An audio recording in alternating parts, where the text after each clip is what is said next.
நம்ம இப்போ அதிரசம் எப்படி செய்ய போகிறோம் நம்ம பார்க்க போகிறோம்.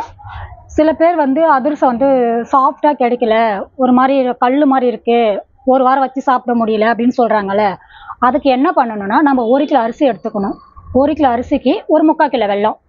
3/4 கிலோ வெல்லம் எடுத்து நல்லா பொடியாக நுணுக்கி வச்சுக்கோங்க.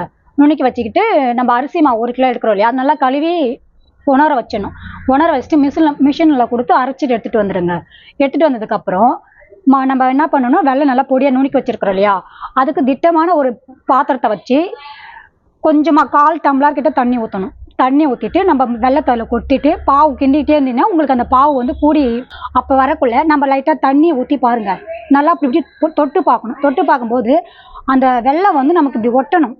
நல்லா நூல் மாதிரி ஒட்டி வந்ததுக்கப்புறம் நம்ம என்ன பண்ணோம், அதுக்கு வந்து பதம் ஏன் அதை நம்ம பார்க்குறோன்னா, பாவு கூடுறதுக்கான அர்த்தம் அதுதான்.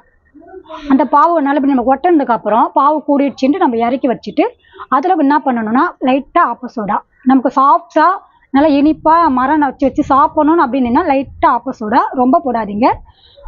நமக்கு தேவையான ஏலக்காய் தூள், லைட்டாக உப்பு, இதை போட்டு நீங்கள் நம்ம அரைச்சி வச்சுருக்கோம் இல்லையா அரிசியை எடுத்து நல்லா நல்லா கிண்டி வைங்க. கிண்டி வச்சதுக்கப்புறம் நல்லா ஊறிடும். ஒரு நாள் ஃபுல்லாக ஊறினதுக்கப்புறம் நம்ம அதை போடும்போது அவ்வளோ ஒரு சாஃப்டாக கிடைக்கும் உங்களுக்கு. இப்போ ரெடிமேட்லாம் நீங்கள் வாங்கி போடுறீங்க இல்லையா, இந்த நம்ம செய்கிற பக்குவத்தில் அது கிடைக்காது ரெடிமேடில். இந்த மாதிரி நீங்கள் செஞ்சு பாருங்கள்.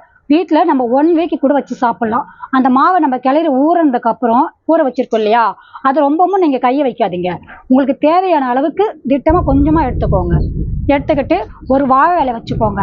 வாழை இலையை வச்சு நமக்கு என்ன சைஸுக்கு வேணுமோ அந்த அளவுக்கு, உங்களுக்கு வீட்டில் சில பேர் சின்னதாக போடுவீங்க, சில பேர் பெருசாக போடுவீங்க, உங்களுக்கு தேவையான அளவுக்கு திட்டமாக வாழை இலையை வச்சு, அதுவும் எண்ணெய் வந்து நல்லா கொஞ்சம் சூடு ஏறட்டும்.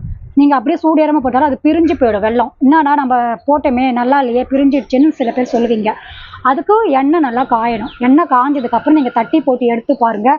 நல்லா சுவையான டேஸ்டான அதிரசம் உங்களுக்கு கிடைக்கும். அதாவது ரெடிமேடில் வந்து அந்த மாதிரி கிடைக்காது. அது வந்து ஒரு மாதிரி கல் மாதிரி இருக்கும், சாஃப்டாக இருக்காது. இது 1 வீக்குக்கு நீங்கள் வச்சு சாப்பிட்லாம். இது கெட்டும் போகாது. அந்த மாதிரி செஞ்சு பாருங்கள். தீபாவளியை நல்லா இனிப்போட கொண்டாடுங்க. ஹாப்பி தீபாவளி.